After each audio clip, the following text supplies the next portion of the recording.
listening to my aimless conversation with Jeff Cosetta, and my guest today is Scott McLeod. And Scott and I discuss him moving from the state of Connecticut to Massachusetts after college and some of the differences he notices between the two states. And we also go back to his high school football days and how he was a star running back for his football team. I believe the words he uses is shifty. He was a shifty running back. And then we talk about Scott getting into the fitness realm and how he shares both his workout and nutrition tips on his social media platforms. And we also get into the idea of having a positive mindset, just taking that first initial step, and how sometimes having a different perspective can help you grow as a person. And do you want to watch Scott's beastly workout videos as well as get some health and nutrition advice? Then follow him on his Instagram at Scott_MC26 and subscribe to his YouTube channel by searching the name Scott McLeod. That's McLeod. Scott McLeod. He's just the really good looking guy in the glasses. So check out his page, check out his YouTube channel, and the links to both of those will be in the show notes. And if you could be so kind, please rate, share, subscribe to my podcast, leave a comment, and if you want to be a guest on the show, follow me on Twitter and Instagram at jfree82 and slide into my DMs, or just give me some feedback, some constructive criticism. Just don't be a dick about it. All right, enough social media plugging. Let's have an aimless conversation with Scott McLeod.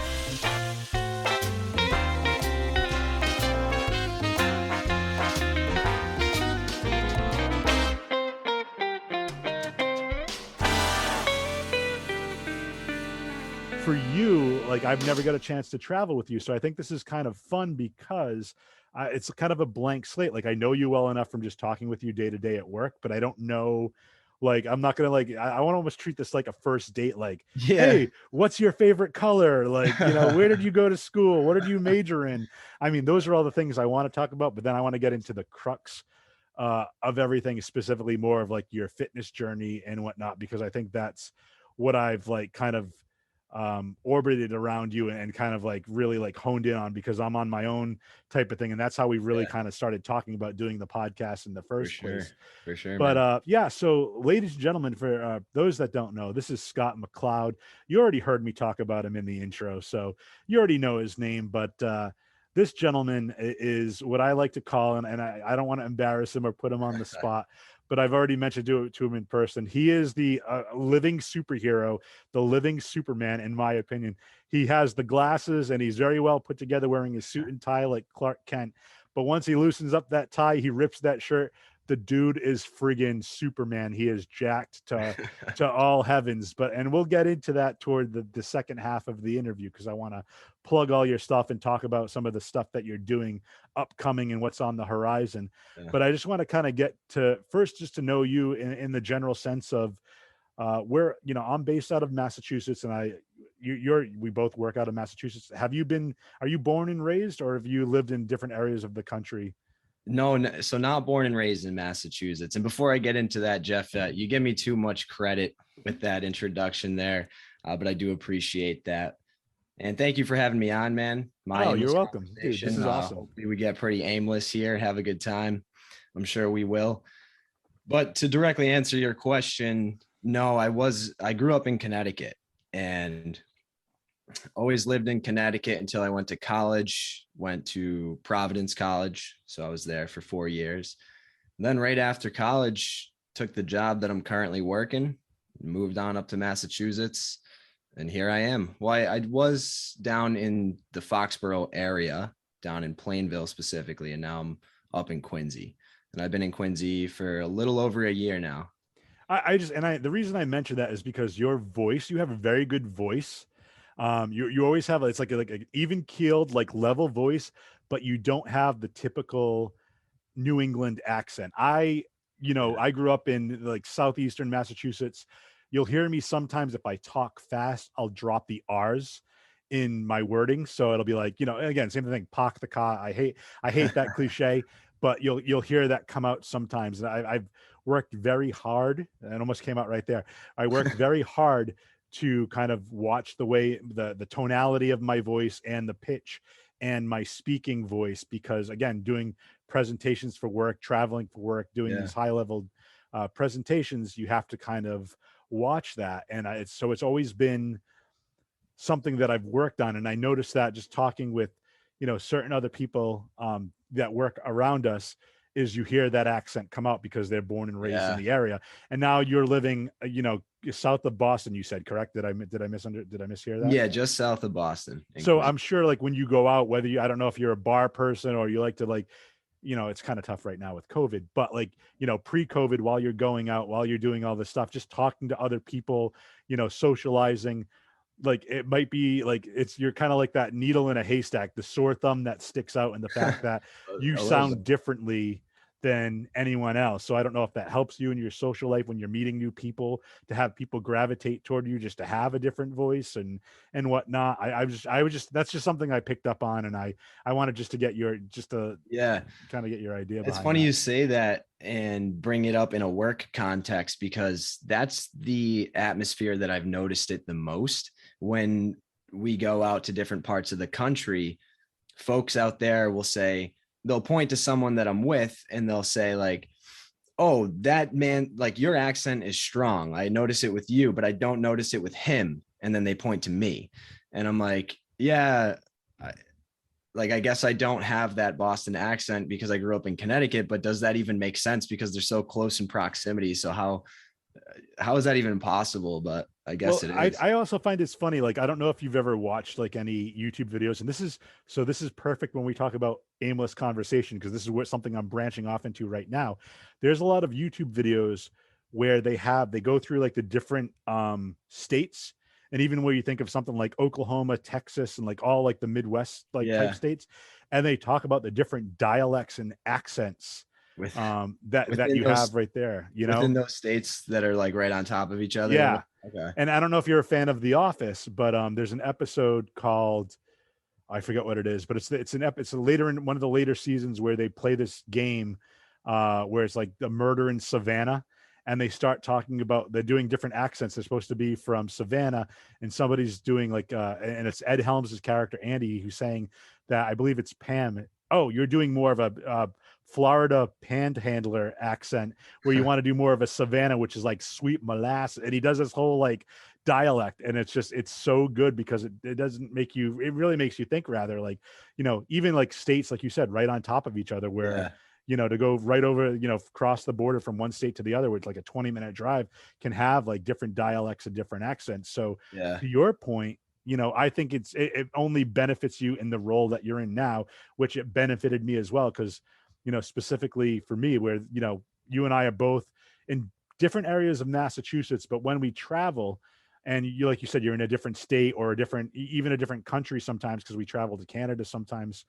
When you try to explain where you're from, it's easier just to say I'm from Boston, Yeah. because any Exactly. other place you say, I would say like, oh, I'm from like the southeastern state. I'm actually closer to the Providence, like the Rhode Island line, than I am It would be a to Boston. roundabout, a very roundabout description. Like, oh, I'm about 40 minutes south of Boston, near Foxborough, where the Patriots play. Yeah, That's exactly. that's that's what I used to have to say when I was down there. Yeah, Now and it that's the thing. You go ahead. Sorry. at least I'm in a suburb of this of Boston, so it makes more sense when I say I'm from Boston, and Yeah, it's easier, like you said.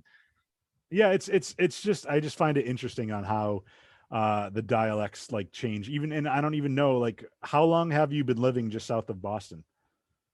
Just over a year now, so it So you was were there the whole COVID year.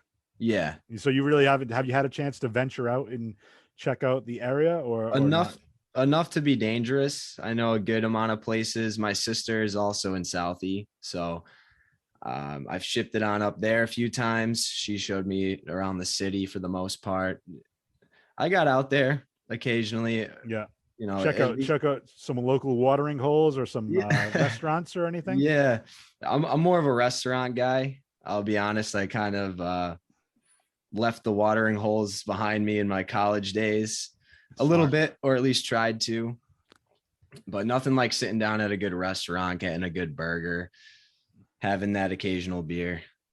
So that's, see, that's the thing. I agree with that, because I used to be a pretty heavy drinker too.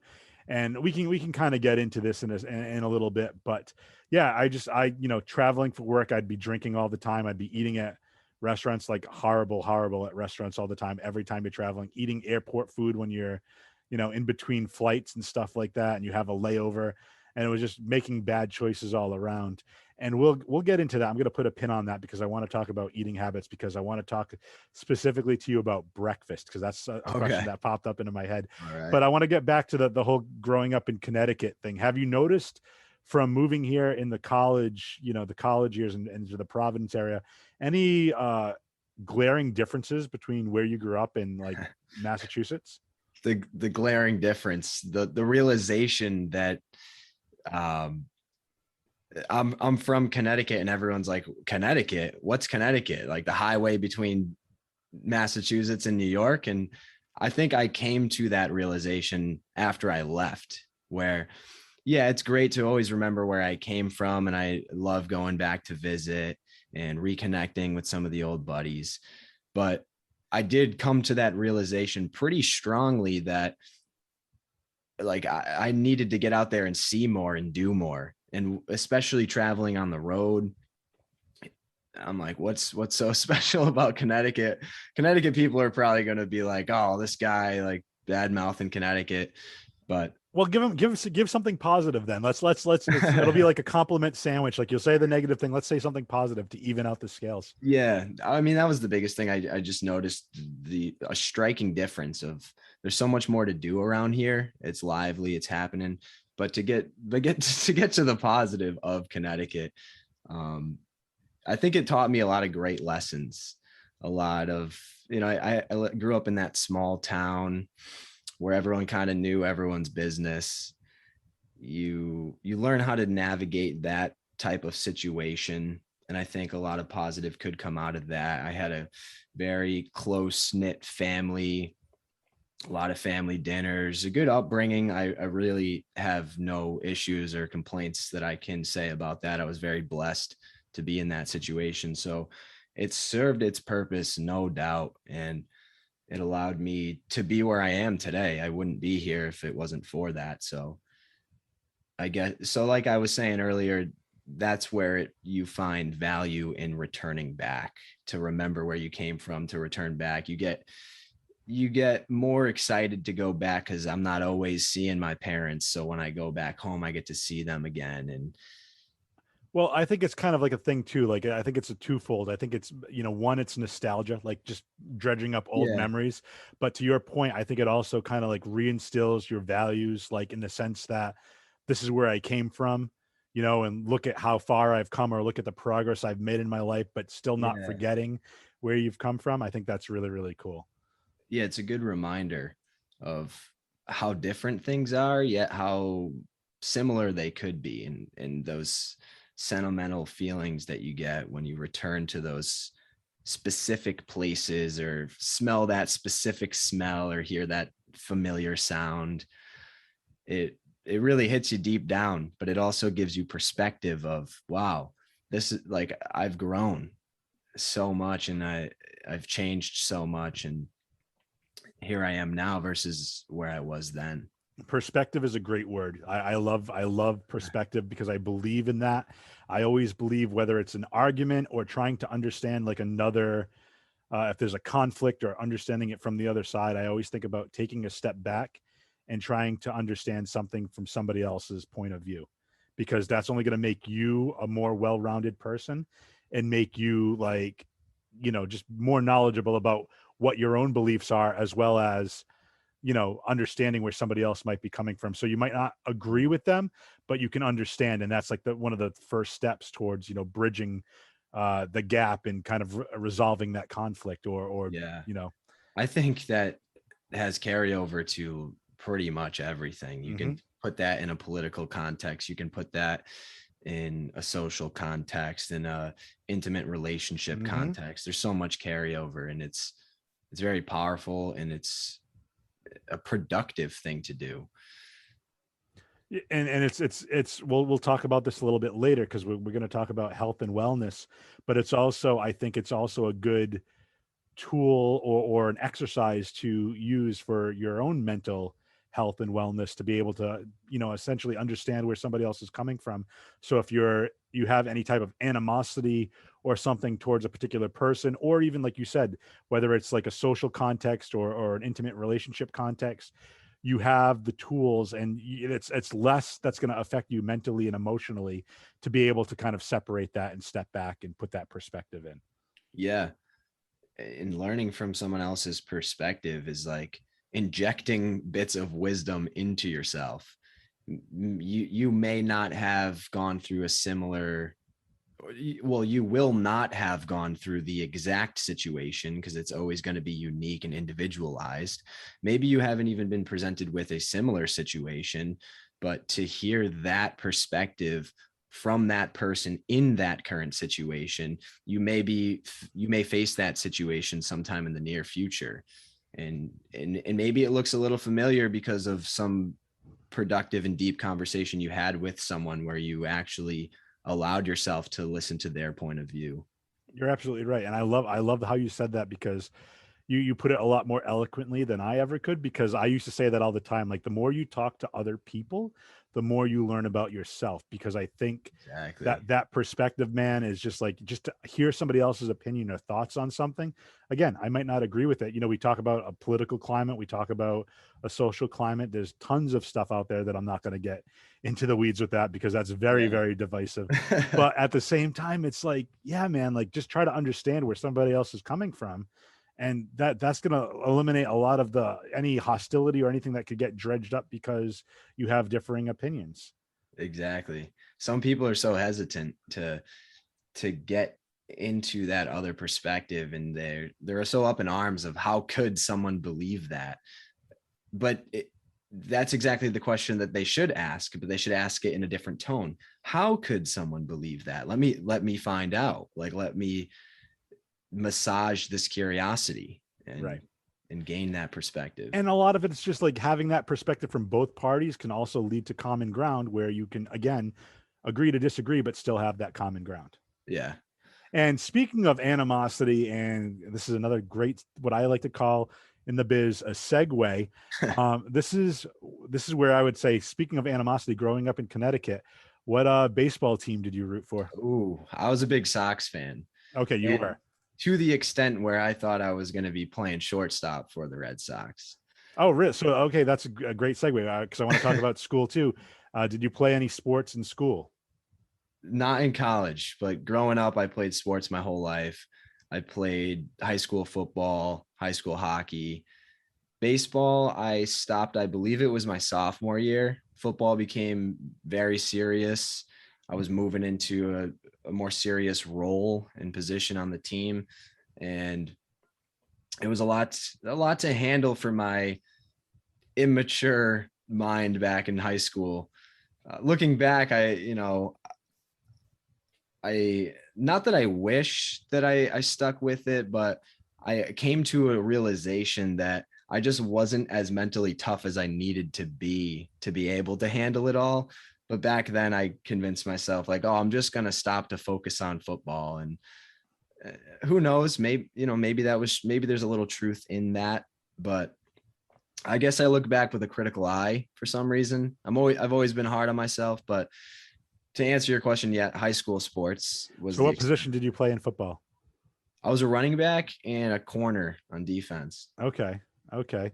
Did you what would you like, playing offense or defense better? I was a big offense guy. Take the ball and run. Yeah. I was a finesse guy.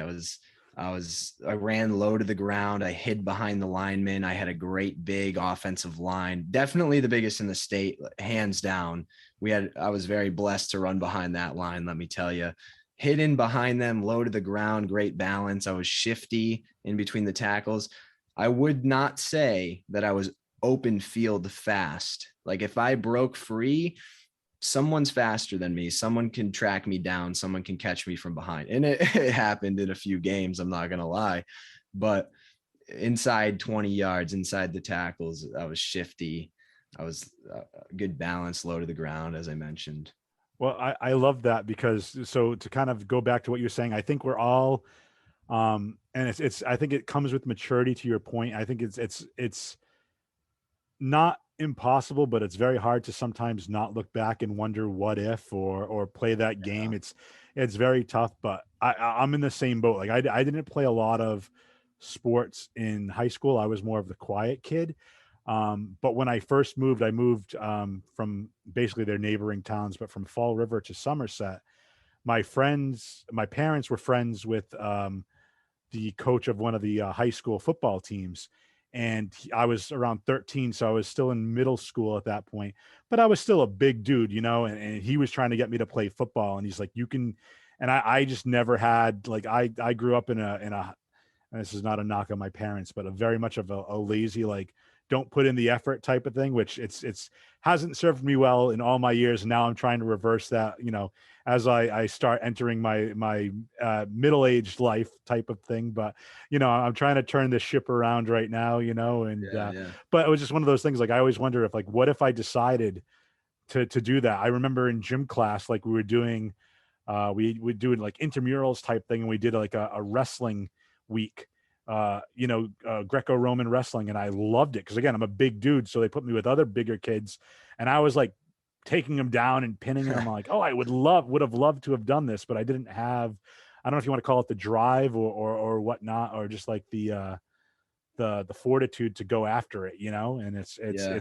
it's something I regret now, looking back, because even now I don't share this a whole lot with the people I work with, but the podcast is different because the podcast we get to bare our souls and have random conversations. But a couple of years ago, I was thinking, I've always wanted to, like, growing up, and you're probably, I want to say probably like 10 years younger, maybe 15 years younger than me. How old are you?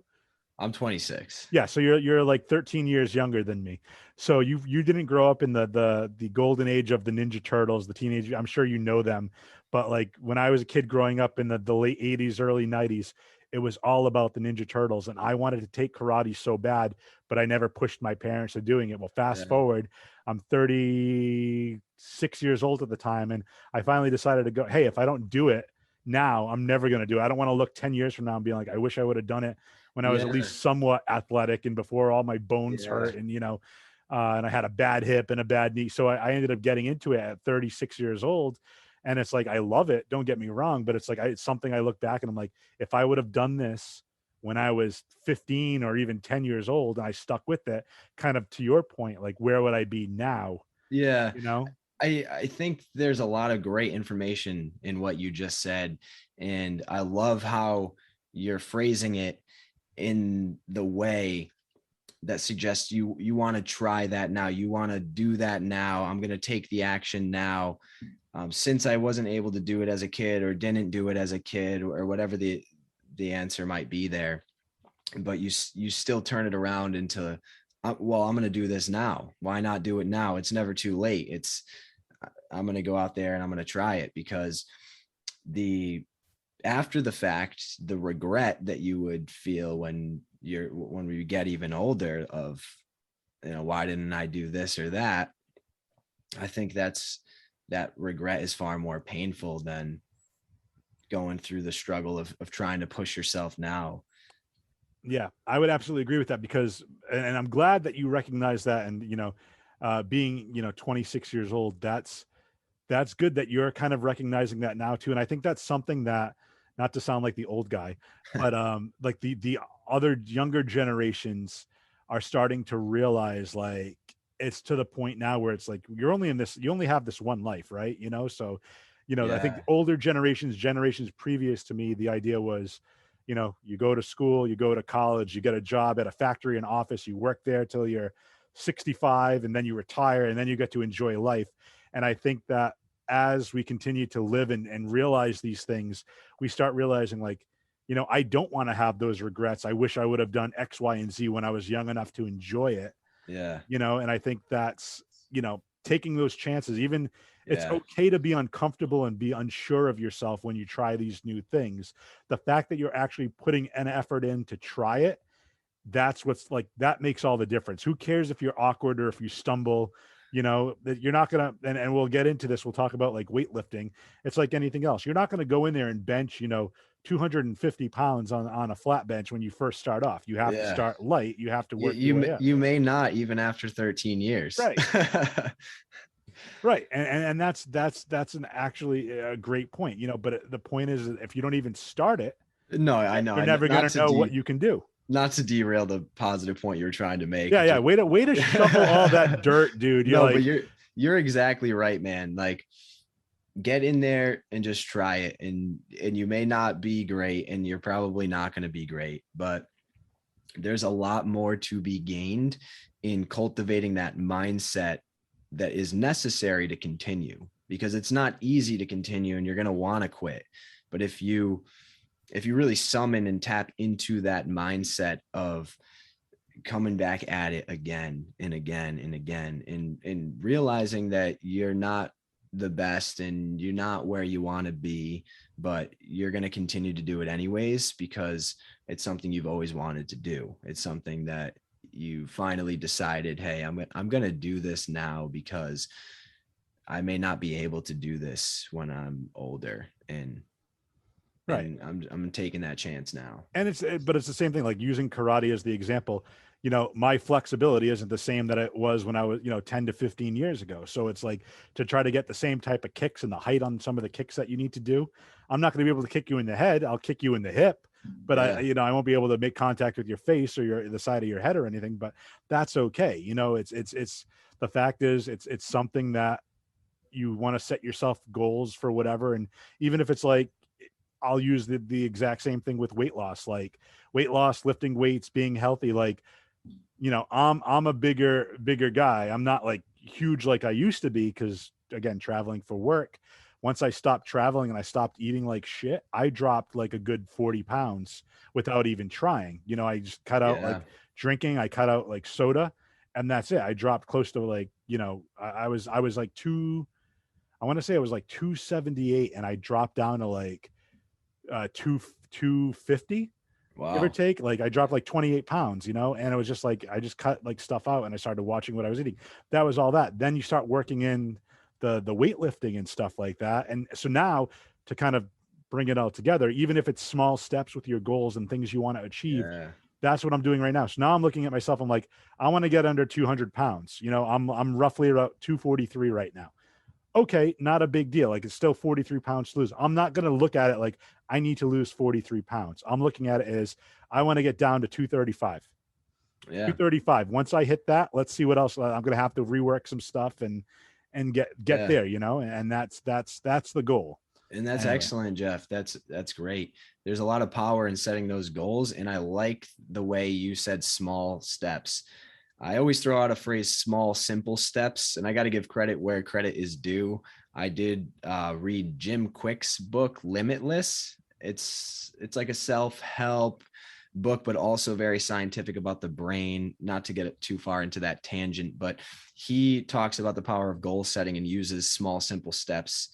It's easy to remember, SSS, small, simple steps. And that can be applied to all areas of your life, and especially in the gym and with nutrition and with fitness. And like you said, being mindful post travel days, or post that section of your career after the travel. Yeah, after I decided to leave the travel position. Yeah.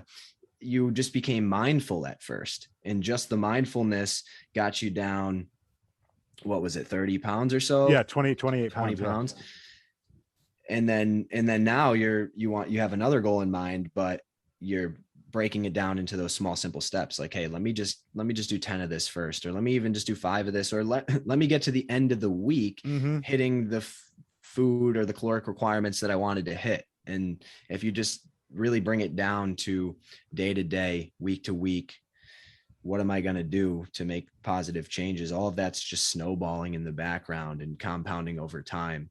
And before you know it, you're at that goal that at one point seemed out of reach or seemed very drastic, unattainable. Yeah. Yeah. And yeah, that's excellent, Jeff. Yeah. Well, I find it funny. Like it again, from not that I didn't want to say that I didn't know you well, because obviously we converse at work and we talk, but it's just, it's so interesting to me how similar you and I actually are sometimes because I don't know if you can see this on the video. I'll show it to you after we stop recording. Yeah. But my friend Sherry, who is on the podcast, who's doing that fitness competition, I was telling you about her. Yeah. She does a side hustle working for a company called myintent.org. And she makes like these little washer deals and she puts like inspirational messages. And you can have that, whatever your intent is. And she wanted to make one for me because her and I were talking a lot, during the whole, a lot of political stuff happened over the last couple of years. And I reached out to her when certain things happened.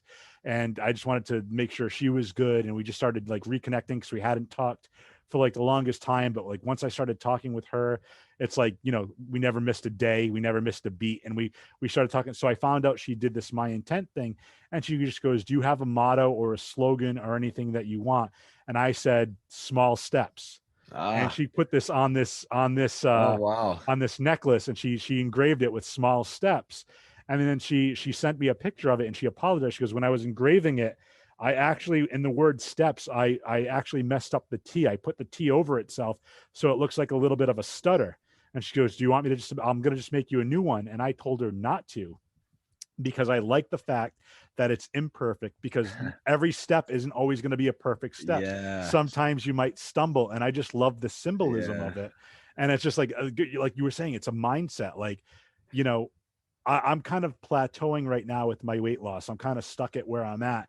And a lot of it is, and we'll get into this, a lot of it is my nutrition at this point, because I'm hitting the gym. I'm hitting it pretty hard.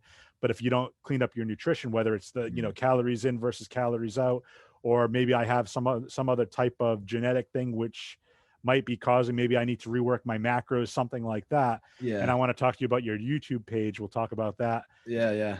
in a few minutes, your YouTube channel, because I actually just watched that video where you did that short form 101 for Oh, yeah. your was it your macronutrients? Is that what it Yeah. It was? was a macronutrient breakdown in a So short form this time, yeah, because I did a longer one a while back. But but I just love it. And so yeah, I think it's that's the toughest part for me. So like living alone, being single, and not liking to cook, especially in the summertime, it's just like, I've been looking, and I have another friend that does fitness, and she's a spokesperson for one of those meal prep companies. I tend to be a little bit more hesitant with that, just because I know it's loaded with like a lot of sodium and preservatives and mm, stuff for the most part, but I've also been looking into like Freshly and other things like that, where it's like fresh ingredients and you just have to cook it yourself. It's just, I don't know. I'm debating with that, or it's just more, I just need to educate myself. And that's why I think before I do anything, I'm going to have to start rewatching your videos and subscribing to your YouTube. Well, I'm already subscribed to it. yeah. What are you doing, bro? You got to watch more of my video. No. Yeah, so, and that's what I want to kind of talk about now. If we segue into that, I want to talk about your fitness journey. I want to talk about your eating habits. Those are the like main two areas of the second half of the interview I really want to talk about. And then I want to kind of like just get an idea of first, like where this whole thing started. So I know you Yeah. played sports in high school. You were always pretty athletic. I'm just wondering if it was a continuation there, and you always like working out, or it's kind of like I Yeah. played sports. Then when I stopped, I realized I still wanted to be active with something, so I took that up. Or how did that come about? Yeah. So it was a little bit of both. And by both, I mean, I had a natural inclination at a young age, and I don't really have my finger on the pulse of it exactly, other than the fact that it was just a pure natural inclination to go down into my parents' basement to lift weights. I don't know what was the driving force behind that. I just naturally did it. And that was as early as middle school. I would remember most of those nights we were playing manhunt around the neighborhood, running around, riding bikes, playing sports all day.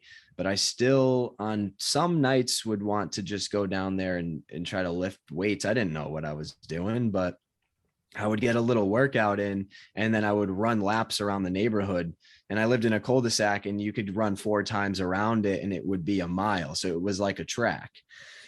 And I just found myself doing that from time to time, and it got more consistent in high school. And the impetus there was sports, and specifically football, because you're always lifting for football, and lifting as a team, doing the sprints and all that good jazz. But that's what solidified it, I think, for me, because I had that I got to get bigger for football mindset, and I was always undersized, and I took it real personal, and it was a huge insecurity of mine. I was always so skinny, small. I had some coaches in youth sports tell me I wasn't going to be big enough, or that I was not big enough at the current moment, and I took it all personal, and it was a huge insecurity of mine, but it morphed into all of these years in the gym. I have not stopped lifting since then, and turned that insecurity into, hey, this is fun. I love pushing myself and seeing what I'm capable of and what I can achieve, because I was told I cannot achieve a certain size, or because being told that you're always undersized. So You so it was a kind you little, kind of you kind of and the way I'd look at it, if I could phrase it in my own way, you're taking what are perceived negatives and turning them into positives for you. yeah, And trying my just like, best to do so in that yeah, instance. Yeah. and that's excellent. And that's why I say, you know, the Clark Kent. I make the Clark Kent Superman reference because, dude, you are so flippin' jacked. And I just like I never noticed that about you. Like I said, I knew you just from work, and Oh I see yeah. you like in the shirt and tie, and then I followed you on Instagram, and I just saw like the like can a back even have that many muscles on it? Like, I see stuff like that, and I'm just like, dude, this dude's chest is like a brick wall. Like, it's just like crazy. Like, I love that. Like, I love seeing that side. Like, it's something that I was totally not prepared to understand, like just how muscular you for your frame. Not that I'm like knocking you for being small or whatnot. Yeah. I mean, but you have a sturdy frame. You have a jacked frame for somebody. Like, I wouldn't perceive that. You think of like strongman competitions. You think of like these big jack dudes, and or Yeah. like even the Schwarzenegger like bodybuilders who's his shoulder length from one end of the shoulder to the other is like 2.5 yards. You know what I mean? Like, it's crazy. But Yeah. like, I just loved, I like that, just like blew me away. And that's why when we started talking, and to my point, um and I apologize for anyone that follows me and looks at my story consistently on Instagram, but that's been kind of my thing. Is I'm not trying to do it to like show off or to like be like an inspiration or whatever, but I'm also at the same point like, dude, I'm trying to put in the work. Like, I'm trying to give that Yeah. effort, and I put on my story, like I joined Planet Fitness because it's right near me and it's cheap enough, and it doesn't, it's usually very, very busy. I have a buddy of mine that actually is a general manager of a gym, probably about like 15, 20 minutes away. And I could go there.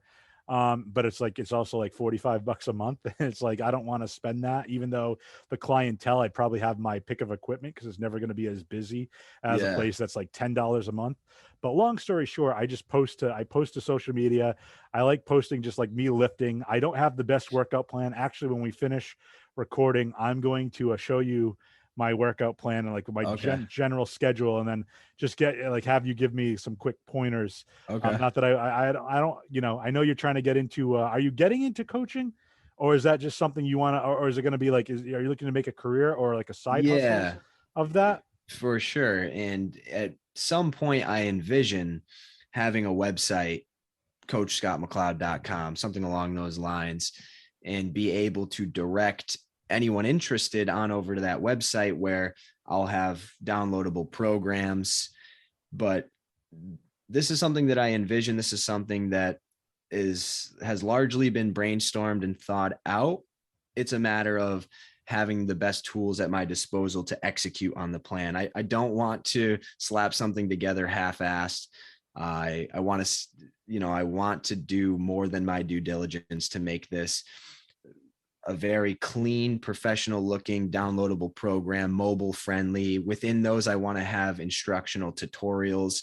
If I write out an exercise and say perform this many reps and sets of said exercise, the user might say, well, how do I do that exercise? So I want to have clickable links with me performing the exercise, and then maybe a voiceover or me explaining it live, saying, here's some things to focus on when you're doing this rowing motion or this pushing motion. And so I want it to be well planned, and it's in the works. It's on the list and it's in the notes in the brainstorm.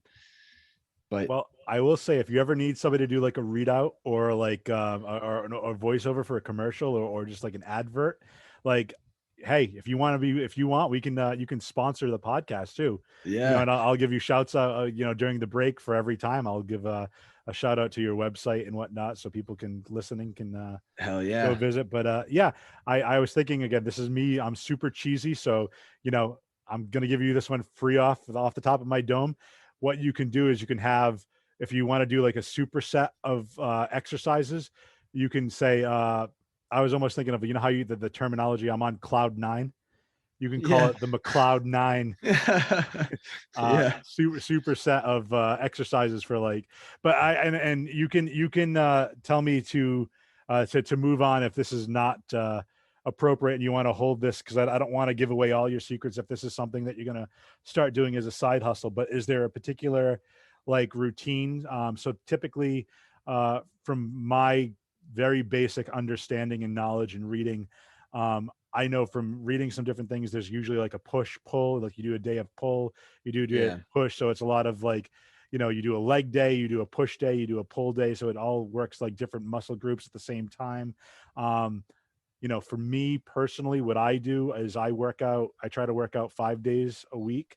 I try to do a leg day. I try to do a shoulder day. I try to do a back and buys. I try to do a chest and tries. And then I do another arm day in the middle of all that. So it's just trying to total Yeah. the arms. That's what I typically focus on. And then if I have those other 2 days, if I decide to go in, I'll do some like light cardio and I'll do some just like some core workouts, planks, Yeah. seated knee raises, things like that.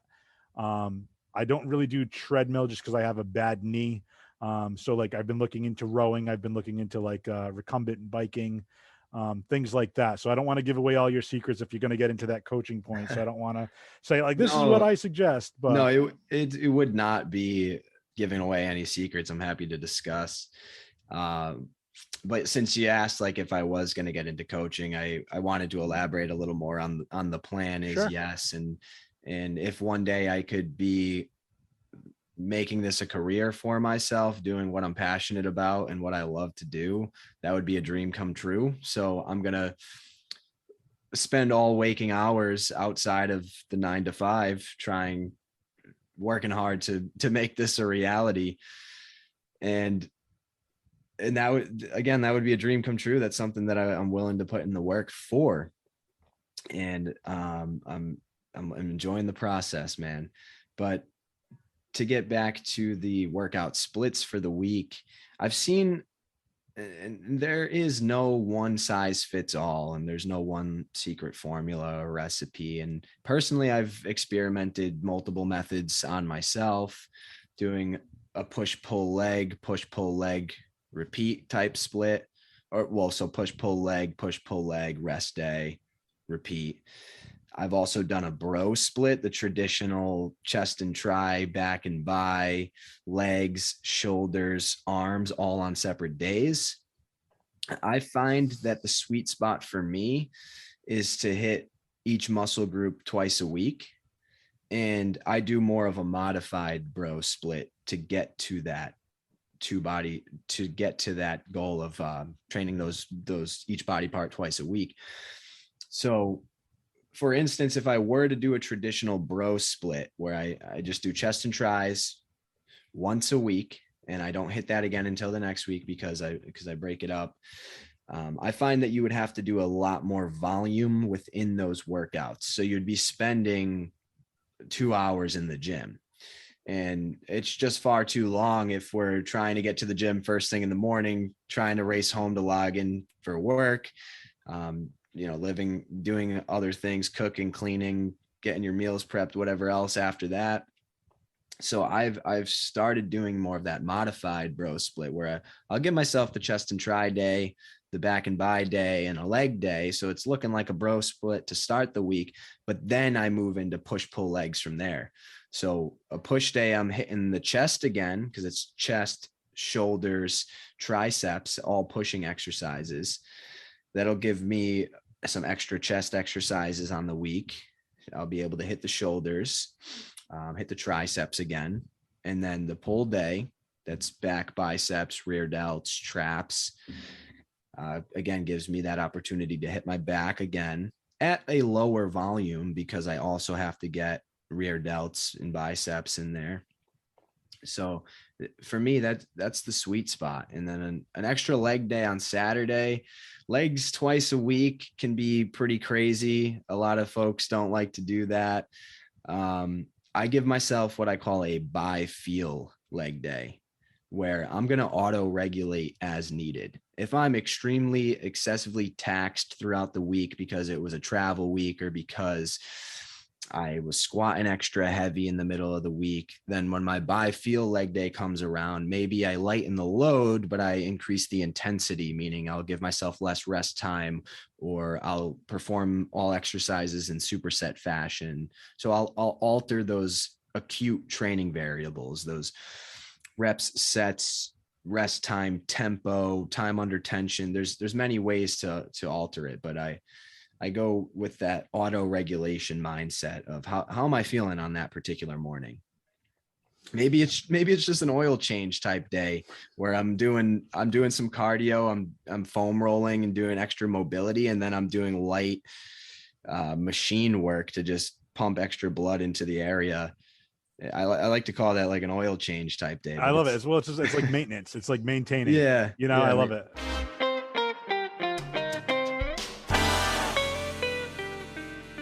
You mentioned traveling for work. So how, like, have you ever had any like horror stories?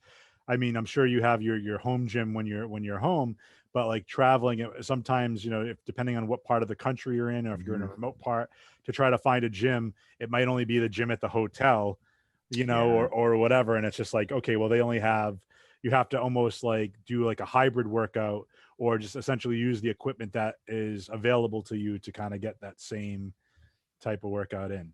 Yeah. The biggest horror story was a very remote area in the Midwest. It was somewhere in Oklahoma, and in the hotel that we stayed in, the fitness center, in quotes, um, was a treadmill stuffed in this tiny little closet with like a microwave in a random desk chair that there was cobwebs like all over the entire room.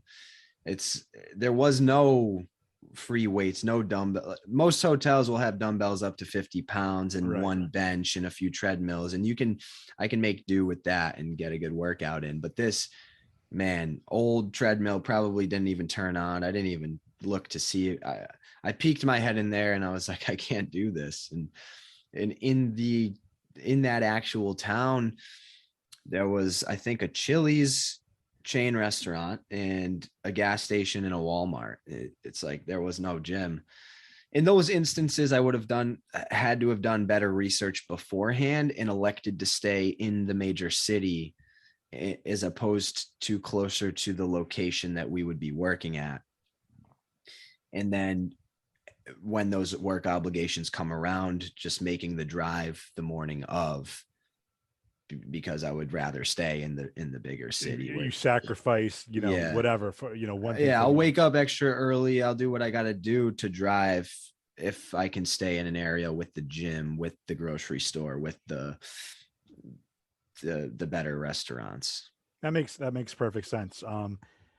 I do want to bring up, you mentioned restaurants. I want to talk about some of your eating videos on YouTube. Yeah. Because I think that's awesome. But before I get into that, I want to it's not going to be a segment per se, but a couple questions popped into my head. I know the answer, but I just want somebody that's more in an expertise area to confirm my thoughts, because there's some stereotypes when you hear about like fitness, and you hear these like cliches and stereotypes. Like, for example, I just want you to like kind of put the kibosh and say no, that these things aren't necessarily true, unless they are. But like I read these things all the time, like, oh, if you didn't sweat, you didn't get a good workout in. Or if you're not sore the next day, you didn't get a good workout in. Yeah. And I think that's a bunch of bunk, to be quite honest with you. I think like as long as, and I believe you've said this too, but from stuff I've read, as long as you're able to continually and as you go along progressively overload and Yeah. lift heavier as you continue to go along, you don't have to necessarily be like dripping buckets of sweat. You don't necessarily Yeah. have to be, you know, not able to walk after leg day. I mean, if you lift heavy, obviously you're going to be sore, but you don't, Yeah. to build muscle, you don't have to like kill yourself on all these other things too. So I just wanted to get those two processes, and then at the same time, oh, if you want to lose weight, you got to eat nothing but like salad and greens and all that. And I know you talk about that Okay. on your macro 101 video. You talk about the calorie surplus versus the calorie deficit. Yeah. But I just want to get your quick thoughts and opinions on that, and then we'll talk about food and some of the stuff you do. Yeah. To the point about perspiration and sweating and muscle soreness, for you and for any of the listeners, there are gentlemen far more qualified than I am to speak about this from a scientific perspective, and two of which that I follow on Instagram that other folks can and should follow are Brad Schoenfeld.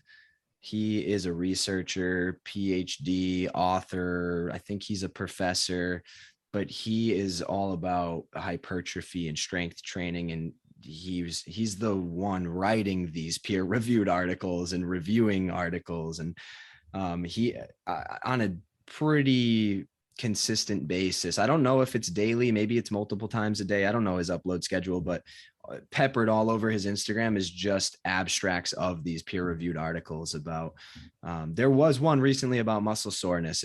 It's funny you say that, but to use my anecdotal experience in some of the literature that I have read, whether that be studying for personal training or reading some of those posted articles by Brad Schoenfeld, if you're progressively overloading the muscle, as you mentioned, and in other words, to make that more simple, going a little bit harder each time, providing yourself with adequate fuel, adequate hydration, in the presence of protein, water, and progressive overload, you're going to be building muscle.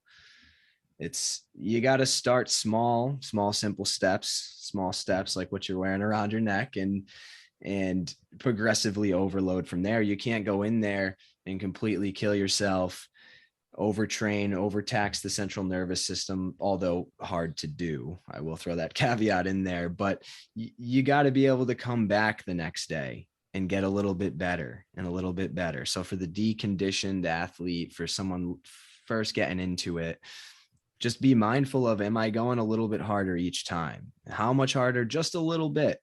Start small and get a little bit better each time. And before you know it, that's compounding. You're 3 or 4 weeks in. By starting that small, you're doing yourself a favor for adherence. If you're new, if you're deconditioned, you go in there and you destroy yourself. It's like, I don't want to go back in for another week. Maybe not even another, maybe I won't go back in. So, some of there are a lot of myths out there. Well, I'll use that example you just said. As far as, I have a friend of mine that I work with. It's not anybody that in our circle, but I've known him for years, and he's gotten out of shape. And he saw some stuff on Instagram like years ago, like 2 years ago when I was first getting back to the gym, and then coronavirus kind of threw a monkey wrench into all that. But he came to the gym with me, and I was doing shoulders, and I was just doing lateral raises, which, to the listeners, if you're not watching the video, I'm putting the weights at my side and I'm just putting my hands up and making like a T, and I'm putting them down, and I just repeat that. And then you do it for, however many repetitions you want. So whether it's 6, 8, whatever. I was up to the point where, I started, when I first started doing it, you feel like, and this is the other kind of thing I wanted to bring up to your attention too, as far as, the mindset is like, you think you have to go in there and, like, as a guy per se, stereotype, I have to go in there and lift heavy right away. And it's no, you have to build up. So I Yeah. was doing those raises and I was at 20 pounds. Well, hasn't been to the gym for like, 10, 15 years. And he's going to be like, oh, I'm going to go do the same weight as you did. I said, no, start with the 5s. And he Yeah. felt almost emasculated at that point. He's like, well, you're doing 20s. I said, yeah, but I've been doing this for like a year. Like, I've worked up to this. You know what I mean? It's Like, tough. It's tough and it's emasculating, like you said. And it largely is a matter of checking that ego at the door and keeping it out of it, because it, for the deconditioned athlete, like your friend just trying to get back into it, it's a good strategy to start light and to progressively overload. We need adherence here. We need to build that foundation. We need to set you on that path and gain you that momentum to slowly build back up.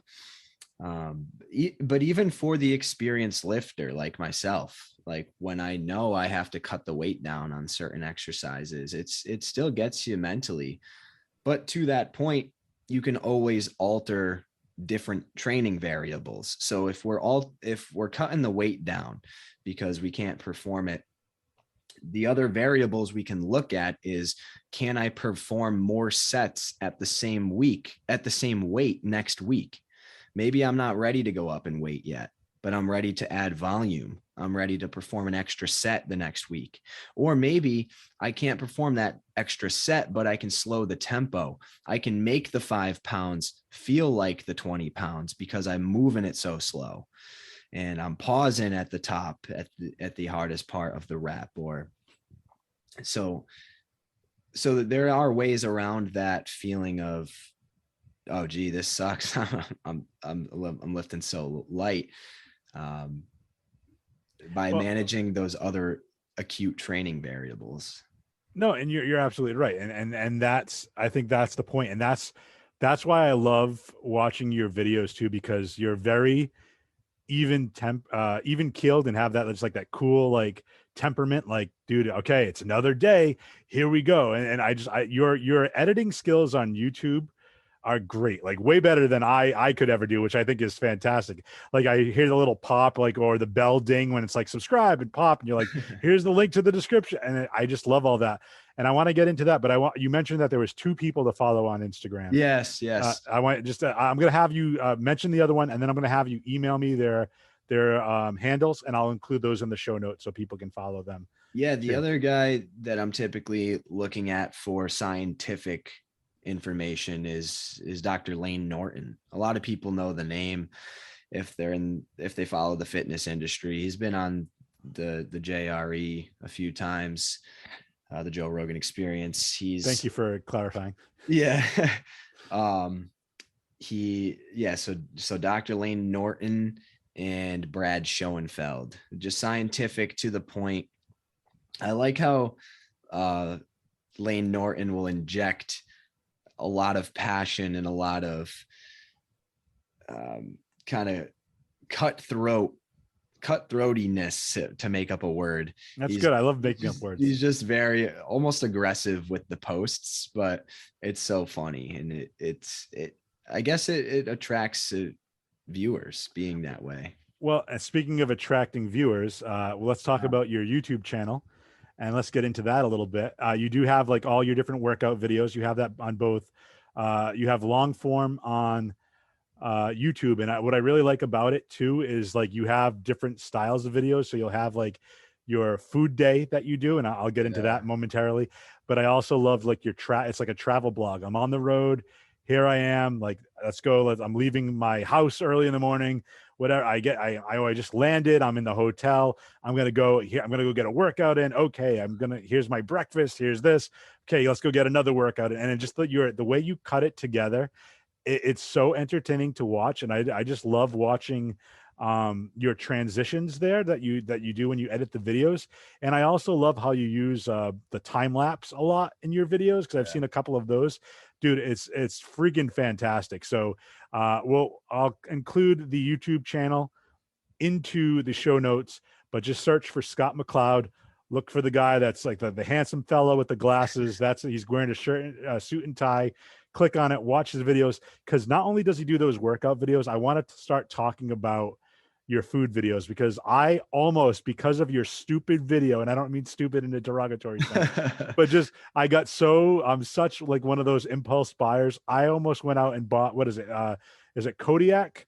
Kodiak is the pancake mix. Yeah, dude, I almost went and did that because like I wanted to get your opinion on.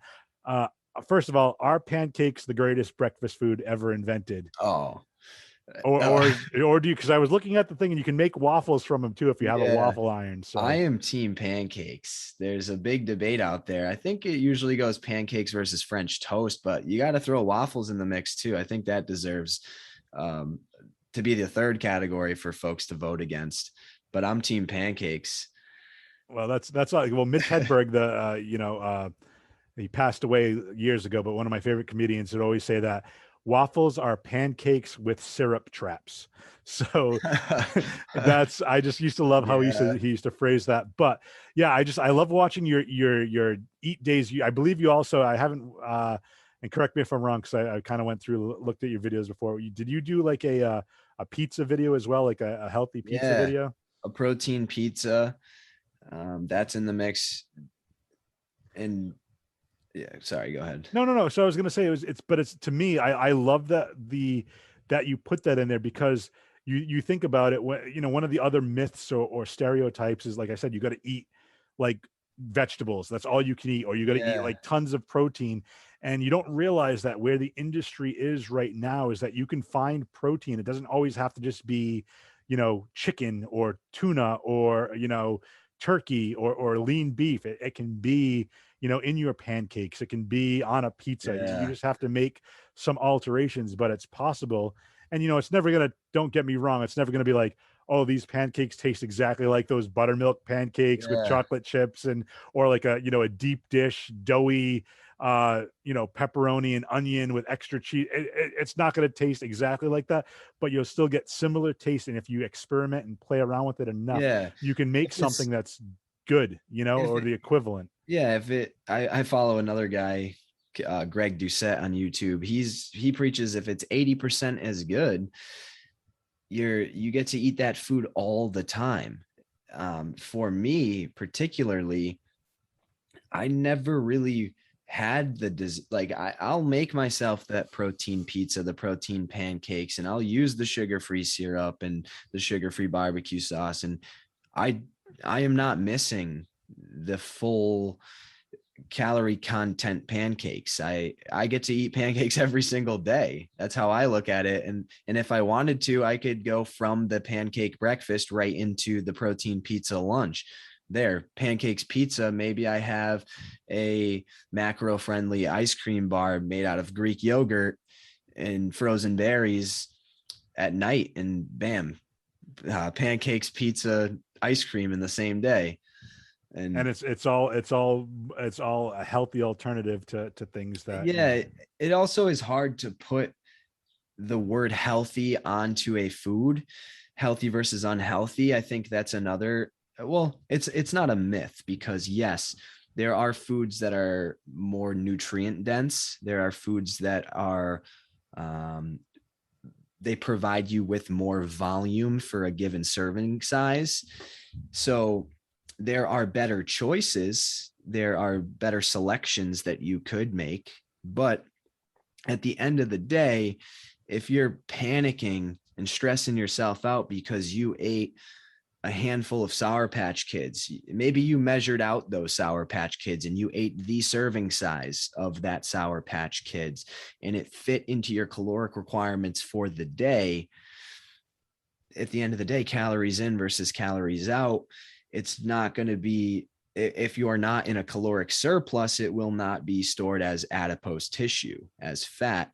Sure, you could have made a better choice. You could have opted for some berries and you could have eaten a mound of berries for the same amount of calories.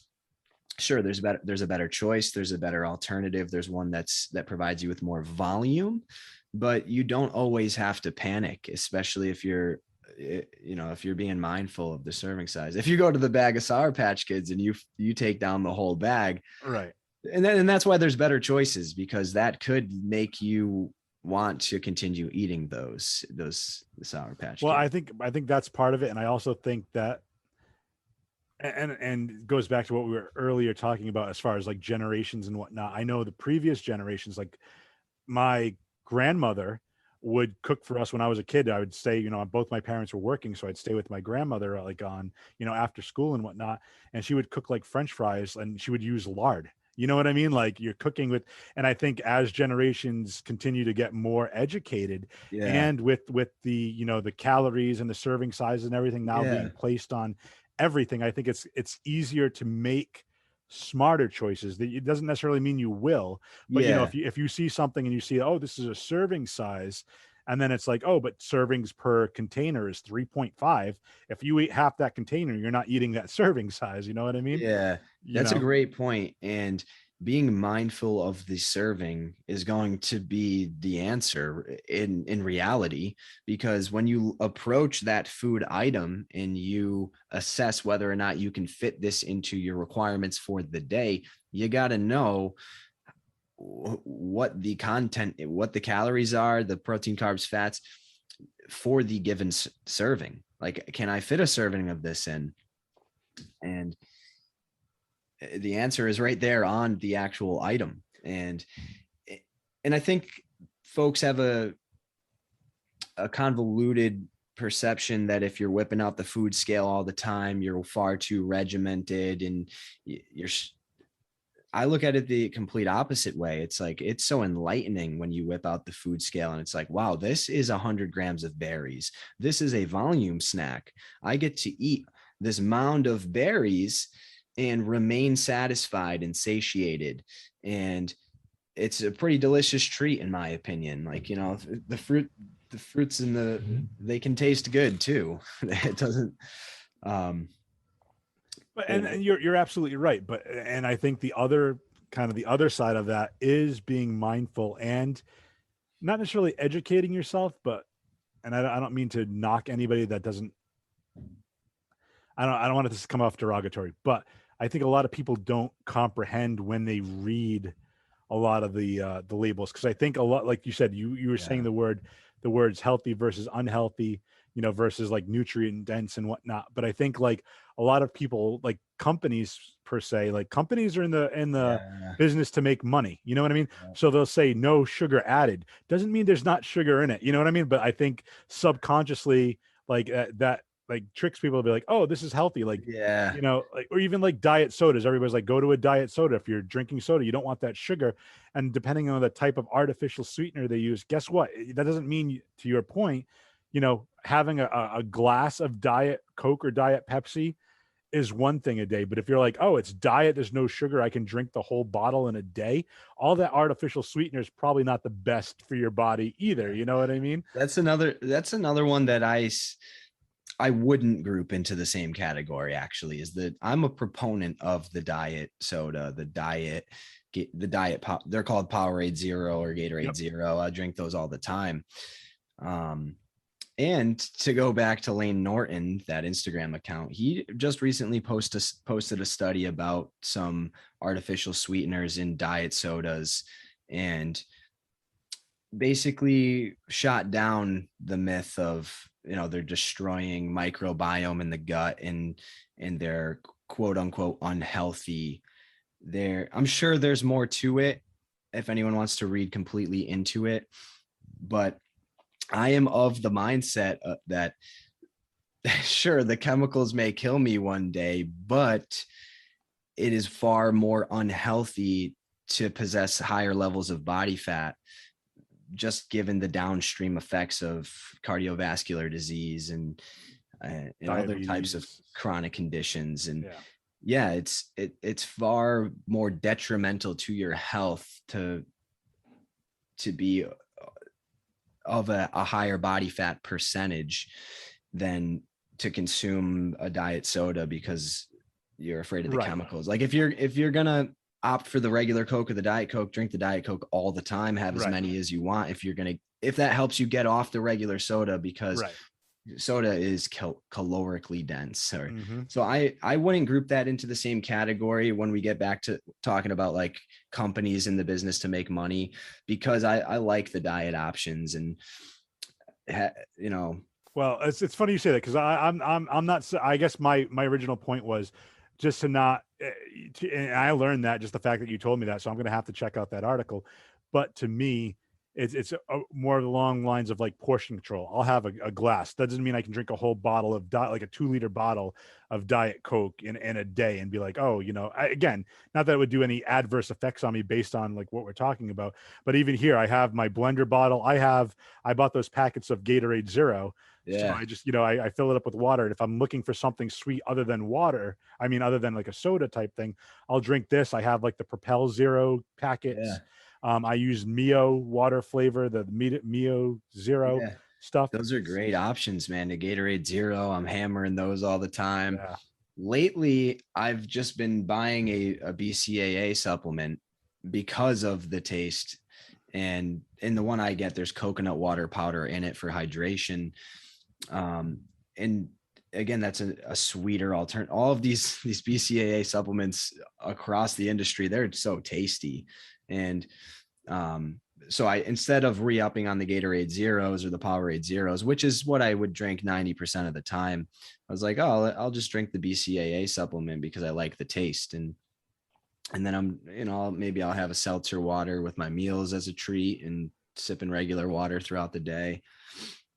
But there is plenty out there that folks can do to wean themselves off of those calorically dense drinks, because you won't even know it unless you are mindful of it until you look at the label. And for some people it's habit. They never once looked and they got into the habit of drinking it and they don't even realize what it's doing to them. It's like you could eat so much more other tasty food, but you're consuming a majority of your calories through your drink.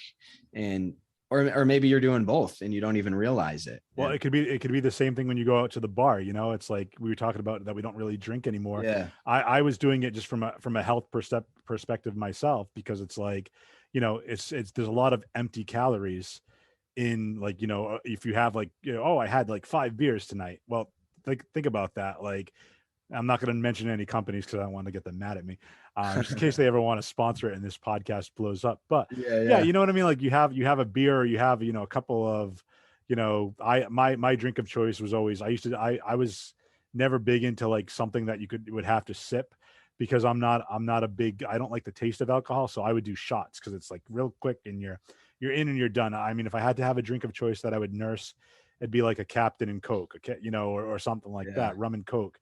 And then, if I was doing shots, it would be like, Southern Comfort or there's Jägermeister or whatever. But to that point, there is also another misconception out there that the straight vodka or the straight shot doesn't have calories, but it does.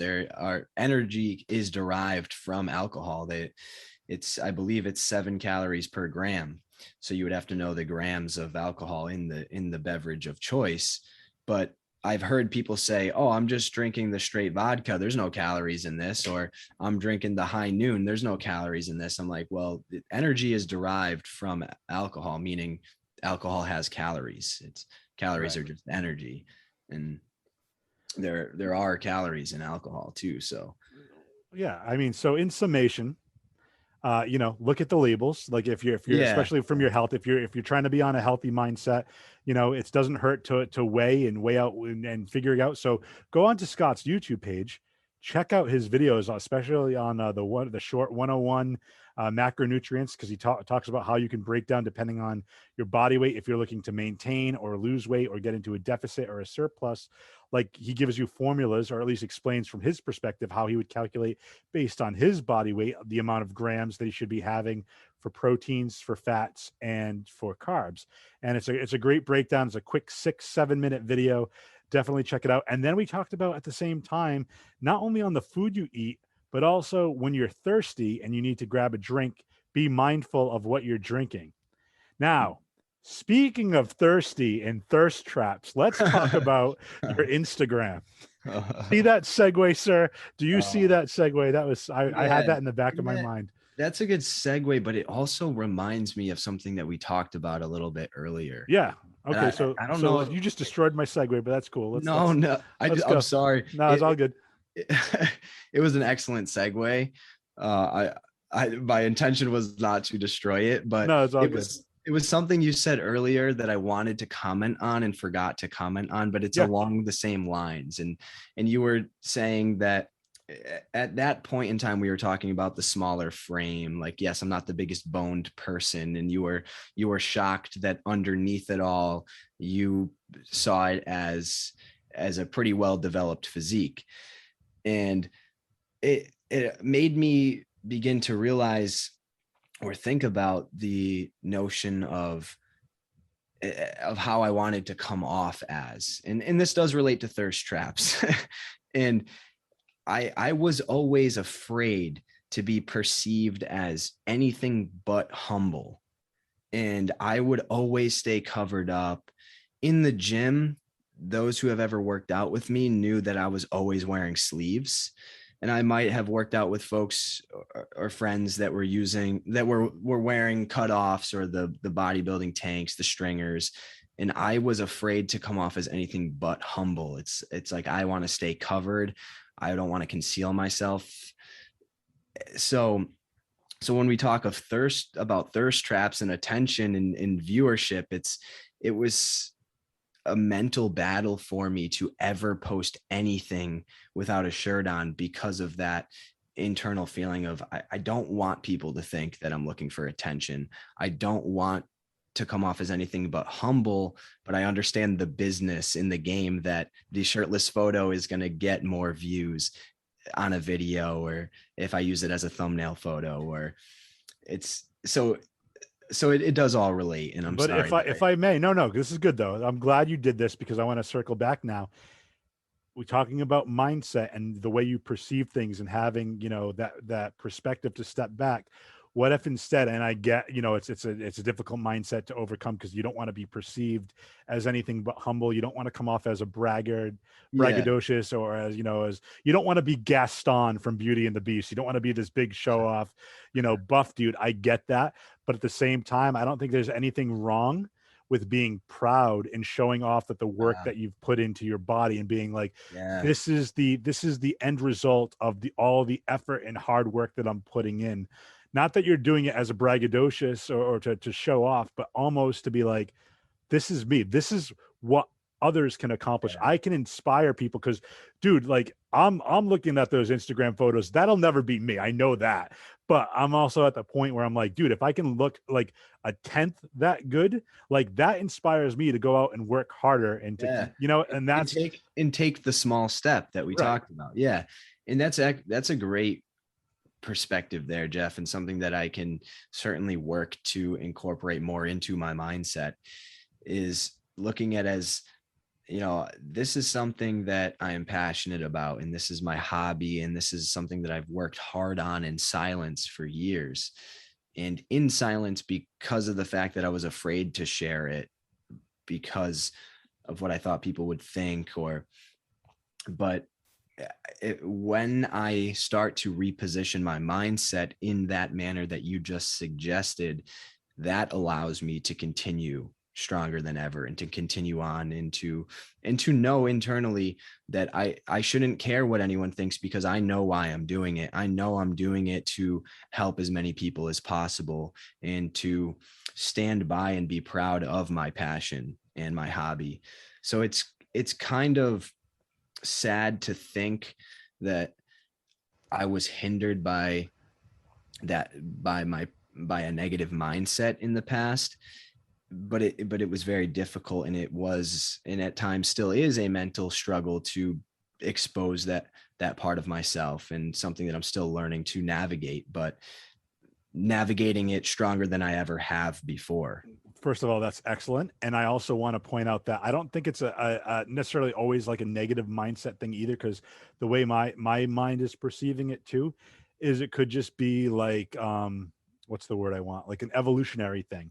Like in the fact like I want to, and again, broad strokes here, but like, as a person, like, oh, I want to survive like among this whole tribe here, if you will, like, caveman times, like Yeah. I'm not going to cause waves. I don't want to get perceived as the alpha male so people don't come after me because my end result is I want to just live my life. I want to be happy. I want to survive. I want to thrive. So I think it's also a mindset of it's also like evolutionary where, like even let's take the whole like show off and humble thing out of it. Let's talk about, people that when they get embarrassed, like why is embarrassment a thing? Why are you doing something and you're worried about other people's perception of you? Because from an evolutionary standpoint, now you're not going to be thought of as a potential mate because you're not of a social context. Yeah. You know what I mean? Like it all comes into play with Exactly. that. So I think that being humble is also of that social context where, Yeah. listen, I'm not going to cause waves because I want to fit in. I want to be part of the, mass appeal of everybody type of thing. And I don't want to Yeah. be, It's like ingrained in our genetics from evolutionarily speaking, and from what fears we were designed to either fight or flight against. So it is that natural so response. yeah, absolutely. And I want to get into now, we're going back to my awesome segue of thirst traps. I want to talk about your Instagram. So those that want to follow Scott, you can follow him on Instagram at Scott_MC26. So again, Scott_MC26. He posts, he lets you screenshot his videos. He's got some workouts there. He gives you a breakdown of all the exercises he's doing, and depending on what day he's doing, you can check that out. He incorporates, and I'm talking about you like you're not here, but Scott, like you say that people can screenshot the page, the instructions, Yeah. the workout, see you actually performing those. So I want to talk a little bit about that, and then I want to talk about maybe more of the salacious side of Instagram, and if anybody has slid into your DMs after watching you work out and seeing your physique.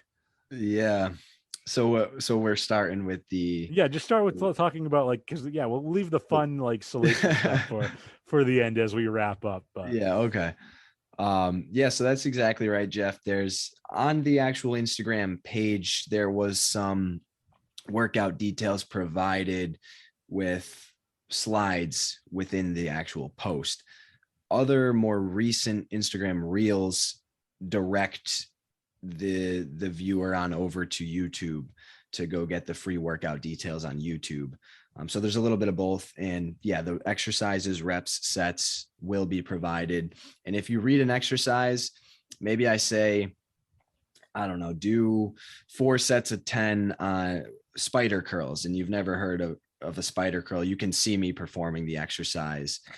And the workouts, reps, sets, exercises are obviously in chronological order, as well as the video that you're viewing. So you'll know like, oh, that must be a spider curl. and this is essentially from what we were talking about earlier with the app and the mobile, having your own website. This is like a Yeah. precursor almost to like what Yeah. you can expect. So once that comes into play, follow him on Instagram, and then as he segues into making those workout videos, that website, that making that mobile app and whatnot, you're going to be able to kind of follow him along with his journey. Again, Exactly. talking about you like you're not here, but you're getting an idea of No, what that's it's going to entail. yeah, that's correct. And again, there's so many ideas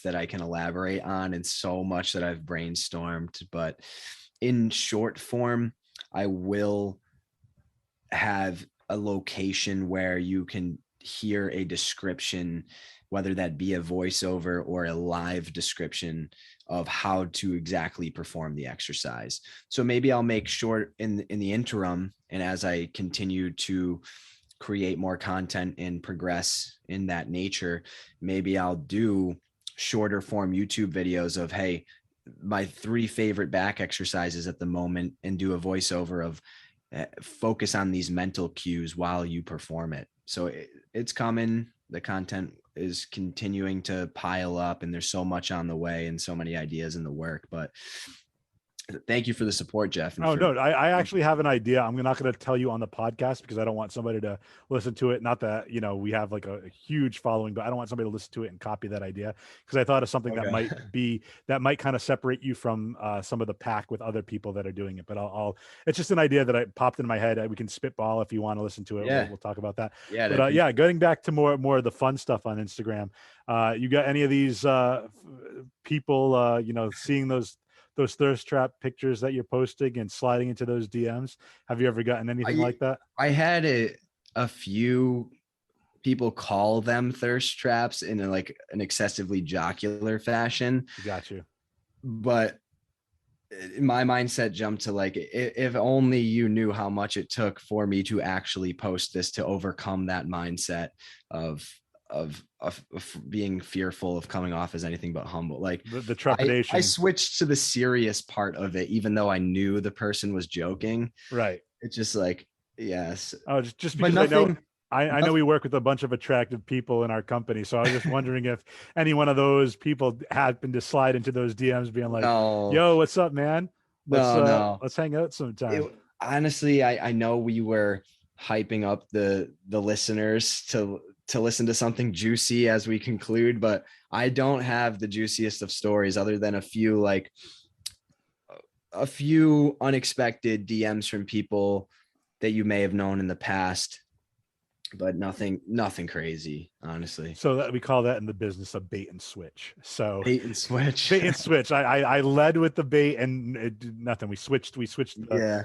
the criteria. No, but I just think that's cool. Like I said, I just, again, from a purely like positive standpoint, for as I'm not going to word this the way I want to, but coming from a total positive standpoint for you, like, dude, I think your Instagram, you're an inspiration in that sense, because you're a good looking guy. And the fact that you're like putting in all this effort and you're trying to help other people, I think just like raises, and not that you need to have value, because I hate, everybody has their own value, but I think that just raises what you can accomplish and raises the value that you give to other people, whether or not you realize it. And, I'm again, I'm not trying to like, No, go all woo woo and like super positive, but I think like, even for me, like seeing you do this, like, and you and I have like exchanged DMs, like I've slid into your DMs and I've been like, hey man, like you're yeah, badass, like keep those it are the up. That's those are the fire. those are the best of the DMs, because Yeah.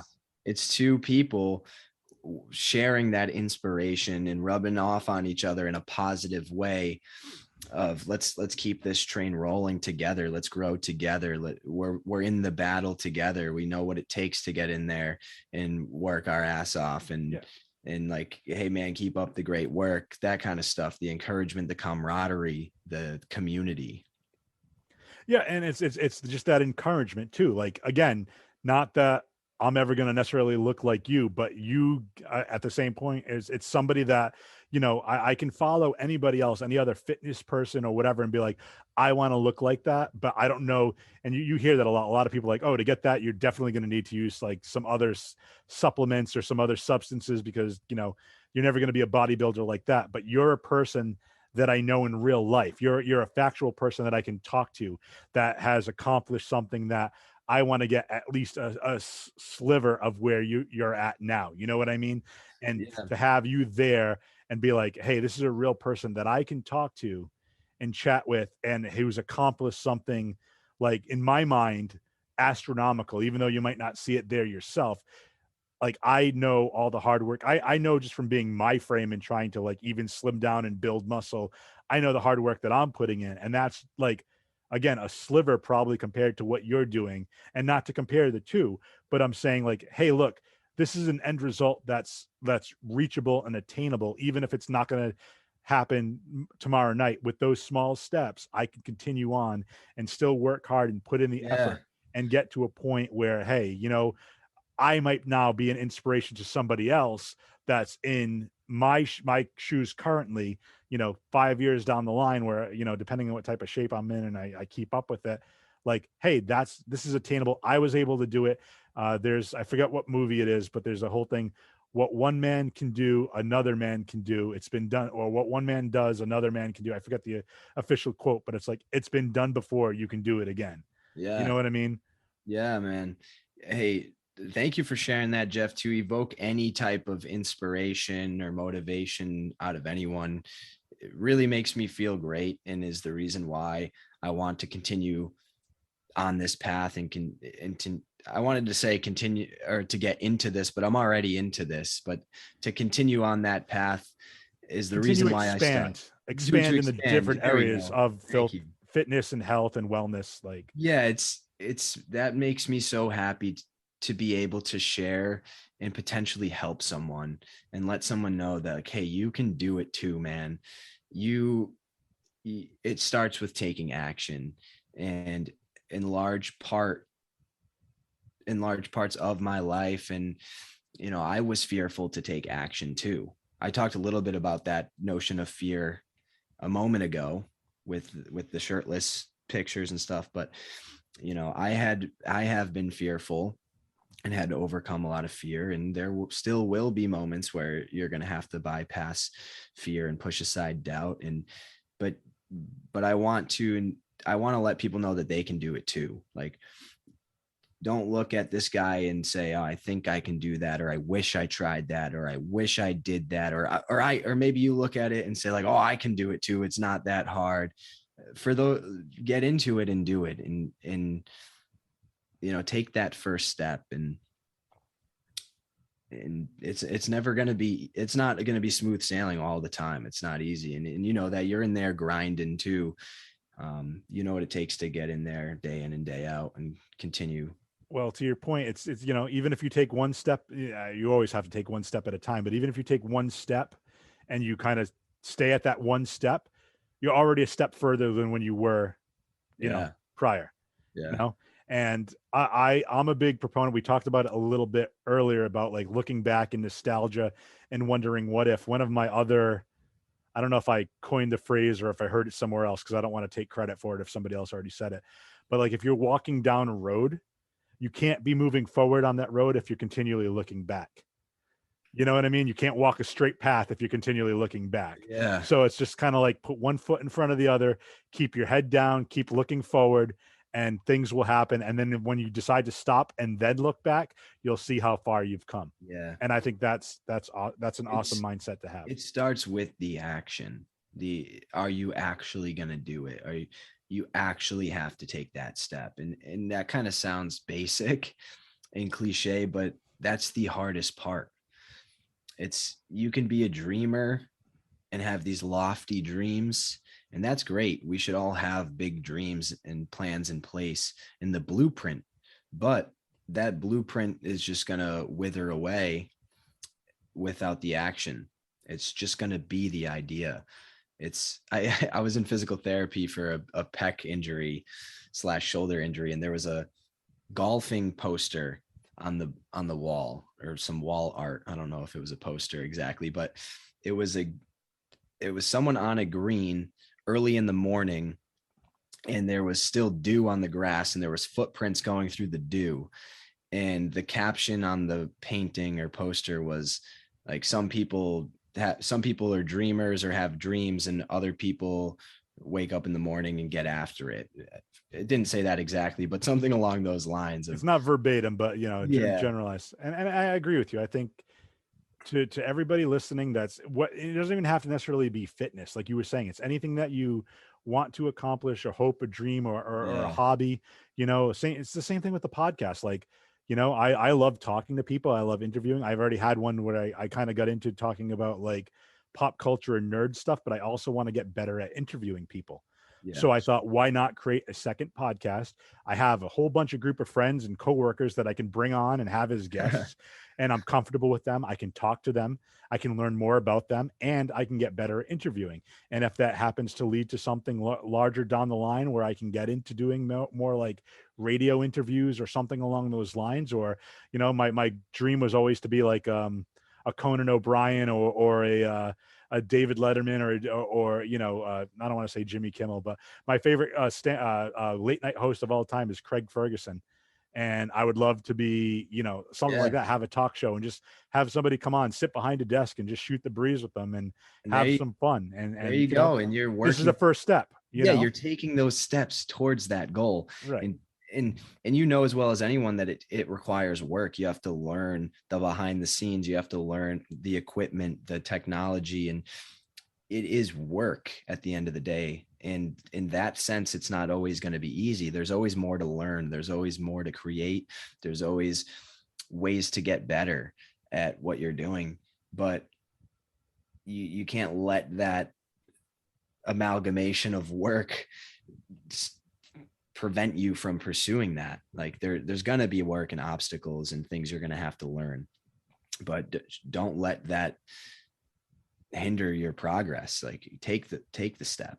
Don't let it turn Because you. again, once you start getting over those hurdles, everything else is it's not gonna seem as difficult the next time you do it. It's like, and it's funny because we come round circle again. We're talking about lifting weights and reps. It's like it's always gonna be difficult at first, right? You're not gonna Yeah. have the best form. You're not gonna be lifting the most weight. But the more you do it, the more you progress in something, whether it's fitness, whether it's a hobby, whether it's a passion. Yes, it's gonna be a lot of work, but if you enjoy what you're doing, even if you don't see the output of that right away, the fact that you keep working harder and you're getting better at something just means that when you look back, when you take those steps down the road and you look back, you can say, this is where I started. This is where I am now. Look at the progress I've Yeah. made. Look how much better I've gotten at whatever it might be. You will have become a better person for having cultivated the tenacity to keep trying. And you can have that pride in yourself that like, look at what I've been able to obtain. Look at the work, look at the output now that I've put all this hard work into something. Yeah. You're better for it because you did it. You came back again and again, and you were persistent through the struggles and the obstacles. Dude, that's great. I love this, dude. We've gone for almost an hour and a half right now. So I think we're gonna we end right on that yeah, note. I think that's a very positive note. Scott McLeod, again, follow his YouTube page. I'll put the link in the show notes. Also follow him on Instagram, Scott_MC26 on Instagram. Check out his workouts. You can follow me at jfree82 on Instagram and Twitter. Same handle on there. And then I started a My Aimless Conversation Twitter. I haven't done much with it yet, but follow me on my personal stuff. Shoot me a DM if you want to be a guest. You have any suggestions for the show? I would love to hear it. Give me some constructive criticism, some feedback, good, bad, or indifferent. Just don't be a dick. That's my general rule. Don't be a dick. But like follow me, follow Scott. Check out all his stuff. I'm so enthused and I'm eager to see everything that you do, sir. It's been an absolute pleasure having you on the show. I think there's going to do so much good. You're going to put so much good in the world. You're going to put so much positivity and be such an inspiration. So I'm happy to kind of get in, and not at the ground level, but on one of the first floors as you continue to progress. I think that's awesome. So thank you so much for being on the show. I appreciate it. Jeff, thank you so much, man. It was a good time, and it's a pleasure to be on the show. We'll have you on again, and we'll get into some crazy stuff next time. Hell yeah. But until next time, folks, this has been My Aimless Conversation with Jeff Cosetta and Scott McLeod. All right. Thanks, everybody. Bye-bye.